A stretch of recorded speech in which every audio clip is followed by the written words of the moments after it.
ৰাইজসকল, মই ভোগেশ্বৰী ডেকাই এটি প্ৰাৰ্থনা গাব ওলাইছোঁ। সেইকাৰণে প্ৰাৰ্থনা গাব পাৰি। প্ৰাৰ্থনা গাব ওলাইছোঁ, ভুল হ'লে ক্ষমা কৰিব। ওম তৎসৎ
মাননীয় ৰাইজসকল, মই এটি প্ৰাৰ্থনা কৰিব ওলাইছোঁ।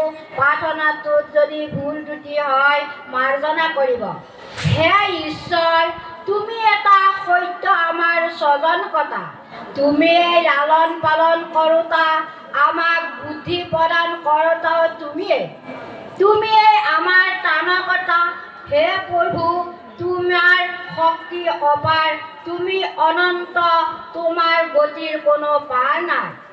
হে প্ৰভু, তুমি কেতিয়াও বুঢ়া নোহোৱা, তুমি কেতিয়াও নাশ নোহোৱা, তুমি কেতিয়াও জন্ম নোলোৱা, তুমি অমৰ, তুমি দেৱতাসকলো স্বজনকৰ্তা। যেতিয়া জগতত একো নাছিল তুমিয়ে আছিলা, আৰু যেতিয়া জগতত একো নাথাকিব তুমিয়েই নাথাকিবা। হে প্ৰভু, তুমি চকু নাথাকিলেও সকলো চাব পাৰা, কাণ নাথাকিলেও সকলো শুনিব পাৰা, হাত নহ'লেও সকলোকে আঁকোৱালি ল'ব পাৰা, ভৰি নাথাকিলেও স্বৰ্গ মৰ্ত্য পাতাল ফুৰিব পাৰা। তুমি শ্ৰেষ্ঠৰো শ্ৰেষ্ঠ, বিন্দুৰো বিন্দু, তুমি দূৰৰো দূৰত্ব আৰু নিচেই কাষৰো কাষত। হে প্ৰভু, তুমি আমাৰ আগতো আছা, পিছতো আছা, বাহিৰতো আছা, ভিতৰতো আছা, ওপৰতো আছা, তলতো আছা। তুমি সৰ্বত্ৰ বিৰাজমান। হে প্ৰভু, তুমি পৰ্বতৰ শিখৰতো আছা, সমুদ্ৰৰ তলতো আছা, অত্যব্য জংঘলতো আছা, আমাৰ অন্তৰতো আছা, আন্ধাৰৰ গুহাতো আছা, দিনৰ পোহৰতো আছা।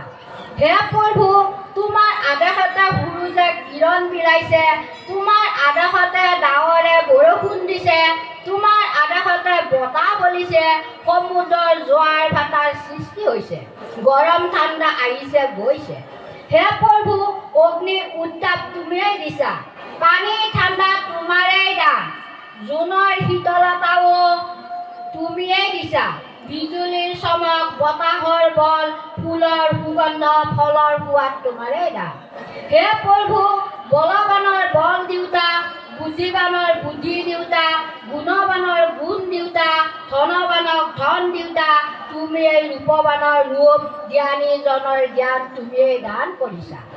হে প্ৰভু, আমাক শুনিবলৈ কাণ দিছা, চাবলৈ চকু, কথা ক'বলৈ জিভা, বিচাৰ কৰিবলৈ বুদ্ধি, প্ৰভু তোমাৰেই দান।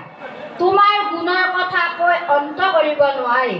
কোনোবাই যদি আকাশৰ তৰা গণিব পাৰে, মূৰৰ চুলি গণিব পাৰে, সমুদ্ৰৰ ঢৌ গণিব পাৰে, বৰষুণৰ টোপাল গণিব পাৰে, বালিৰ কণিকা গণিব পাৰে, তোমাৰ কৃপা মহিমা দয়া উপকাৰৰ কোনেও কৈ অন্ত কৰিব নোৱাৰে। বেজাৰত হতাশ নাই যিহেতু আনন্দৰ সময় আহি হতাশক লৈ যাব। দেহি পুৰি যোৱা গৰম আহিব পাৰে কিন্তু মৃদু মলয়াই তাকো সলনি কৰি পেলাব। ক'লা ডাৱৰ আহিব পাৰে কিন্তু সিও আঁতৰি যাবলৈহে আহে। দুখ আহে আৰু যায়, সেইবাবে সকলো কষ্ট সহ্য কৰি যোৱা ধৈৰ্যৰে, কাৰণ সময় এটা আশ্চৰ্যৰ গৰাকী। ভগৱানৰ শান্তিৰ পৰা বহুত আশীৰ্বাদ আহিব পাৰে। ধন্যবাদ।